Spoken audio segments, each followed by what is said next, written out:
श्री राम। ओम नमः शिवाय। अब मैं आप सभी को आगे का भाग हिंदी अनुवाद में सुनाती हूँ। एही प्रकार भरी माग नहाई, पुनि सब निज निज आश्रम जाही। प्रति संबत अति होई आनंदा, मकर मज्जि गव नहीं मुनि वृंदा। इस प्रकार माघ के महीने में सभी लोग स्नान करके अपने अपने आश्रमों को चले जाते हैं। हर साल वहीं इस तरह बड़ा आनंद होता है। मकर में स्नान करके मुनिगण चले जाते हैं अपने अपने आश्रम को। एक बार भरी मकर नहाए, सब मुनीस आश्रमन सिधाए। जगबलीक मुनि परम विवेकी, भरद्वाज राखे पद टेकी। एक बार पूरे मकर भर स्नान करके सब मुनीश्वर अपने अपने आश्रम को लौट रहे होते हैं। परम ज्ञानी याज्ञवल्क्य मुनि के चरण को पकड़कर अपनी तरफ रख लेते हैं, भरद्वाज ऋषि के। सादर चरण सरोज पखारे, अति पुनीत आसन बैठारे।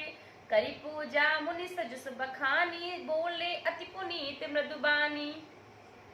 देखिए याज्ञवल्क्य जी बड़े आदर पूर्वक भरद्वाज ऋषि के चरण कमलों को धोते हैं और उन्हें आसन देते हैं बैठने के लिए। पूजा करके फिर मुनि याज्ञवल्क्य जी सुयश का वर्णन किया और फिर अत्यंत पवित्र और कोमल वाणी से बोले। नाथ एक संसौ बड़ मोरे, करगत वेद तत्व सब तोरे। कहत सो मोहि लागत भय लाजा, जो न कहूँ बड़ होई अकाजा। अब बोल रहे हैं, हे नाथ मेरे मन में बड़ा ही संदेह है। वेदों का तत्व सब आपकी मुट्ठी में है, यानी कि आप तो सब कुछ जानते हैं, पर उस संदेह को कहते हुए मुझे बड़ा भय यानी कि लाज लग रही है, और यदि नहीं कहता हूं तो बड़ी हानि होगी। यानी कि प्रभु के रूप में विस्तार से वो उनकी भक्ति भाव को जानना चाह रहे हैं, जबकि जानते वो सब कुछ हैं, फिर भी वो अपने आप को छोटा बता के सारा ज्ञान अर्जित करना चाह रहे हैं। संत कहाई असि नीति प्रभु, श्रुति पुराण मुनि गाव। होई न बिमल विवेक उर, गुर सन किए दुराव। हे प्रभु, संत लोगों से ऐसी नीति कहते हैं और वेद पुराण तथा मुनिजन भी यही बतलाते हैं कि गुरु के साथ छिपाव करने से हृदय में निर्मल ज्ञान कभी उत्पन्न नहीं होता है। अस विचारी प्रगटहु निज मोहु, हरहु नाथ करि जन पर छोहु। राम नाम कर अमित प्रभावा, संत पुराण उपनिषद गावा। यह सोचकर मैं अपने अज्ञान को आपके सामने प्रकट करता हूँ। हे नाथ, सेवक पर कृपा करें, इस अज्ञान का नाश कीजिए। संतों पुराणों और उपनिषदों में राम नाम के असीम प्रभाव का जो गान किया गया है। संतत जपत शंभु अविनाशी, शिव भगवान ज्ञान गुण राशि। आकर चारि जीव जग अहि, काशी मरत परम पद लहि। अब कह रहे हैं याज्ञवल्क्य जी, कल्याण की राशि और ज्ञान गुणों की अविनाशी भगवान शंभु निरंतर राम नाम को जपते रहते हैं, यानी कि अंतर्ध्यान रहते हैं इस नाम को लेते हुए। संसार में 4 जाति के जीव हैं। काशी में मरने से सभी को परम पद प्राप्त होता है। कहा जाता है कि आप अगर काशी में आपकी मृत्यु होती है तो आपको मोक्ष की प्राप्ति मिलेगी, उसको मोक्ष नगरी भी कहा जाता है। इसीलिए अब पूछ रहे हैं कि सौंपे राम महिमा मुनि राया, शिव उपदेश करतु करिदाया। राम कवन प्रभु पूछहु तो ही, कहं बुझाई कृपा निधि मोही। हे मुनिराज, वो भी राम की ही महिमा है, क्योंकि शिवजी महाराज दया करके काशी में मरने वाले जीव को राम नाम का ही उपदेश करते हैं, तभी उसको मोक्ष की प्राप्ति होती है। हे प्रभु, मैं आपसे पूछता हूँ कि वे राम कौन हैं? हे कृपा निधान, मुझे समझाइए, मुझसे कहिए उस बारे में कि जिस नाम को भगवान शिव भी जपते हैं, वो नाम कौन है, उनके बारे में मुझे कुछ बतलाइए।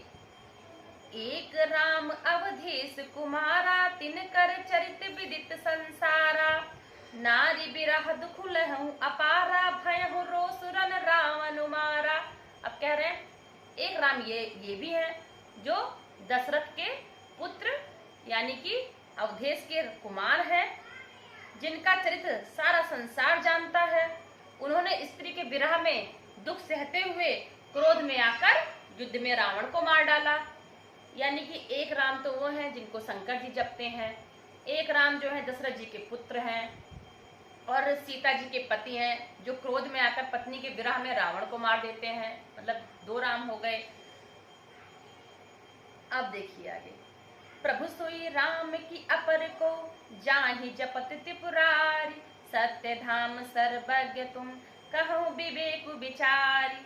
हे प्रभु, वही राम है या फिर वो कोई दूसरे राम हैं जिनको शिव जी जपते हैं। आप सत्य के धाम हैं और सब कुछ जानते हैं, ज्ञान विचार करके मुझसे ये बात कहिए। जैसे मिटे मोर भ्रम भारी, कहो सो कथा नाथ विस्तारी।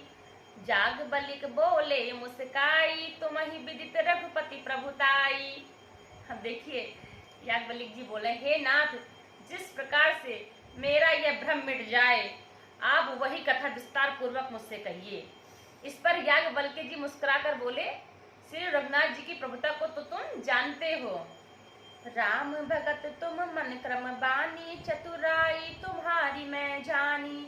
चाहूं सुने राम गुण गूढ़ा, कीनहु प्रसन्न मनहु अति मूढ़ा। तुम मन वचन और कर्म से श्री राम जी के भक्त हो, तुम्हारी चतुराई को मैं जान गया। तुम श्री राम जी के रहस्य गुणों को सुनना चाहते हो, इसी से तुमने ऐसा प्रश्न किया मानो बड़े ही अज्ञानी हो कि मूढ़ हो तुम। तात सुनहु साधन मनुलाई, कहु राम के कथा सुहाई। महामोह महिषे सुविशाला, राम कथा कालिका कराला। हे तात, तुम आदर पूर्वक मन लगाकर श्री राम जी की सुंदर कथा सुनो। और मैं कहता हूँ, बड़ा भारी अज्ञान विशाल महिषासुर है और श्री राम जी की कथा उस महिषासुर को नष्ट कर देने वाली भयंकर माता काली जी हैं। राम कथा शशि किरण समाना, संत चकोर करहि जेहि पाना। ऐसे ही संशय कीन भवानी, महादेव तब कहा बखानी। श्री राम जी की कथा चंद्रमा की किरणों के समान शीतल है, जिसे संत रूपी चकोर सदा पान करते हैं यानी कि ग्रहण करते हैं। ऐसी ही संदेह पार्वती जी ने किया था, तब महादेव जी ने विस्तार से उसका उत्तर दिया था। कहूँ सोमति अनुहारी, अब उमा शंभु संवाद। भयहु समय जहि हेतु जहि, सुनो मुनि मिटहि विषाद। अब मैं अपनी बुद्धि के अनुसार वही उमा और शिव जी का संवाद आपसे कहता हूँ। वह जिस समय और जिस हेतु से हुआ, उसे हे मुनि तुम सुनो, तुम्हारा विषाद मिट जाएगा। अब आगे की कथा मैं आपको अगले भाग में सुनाऊंगी। जय श्री राम।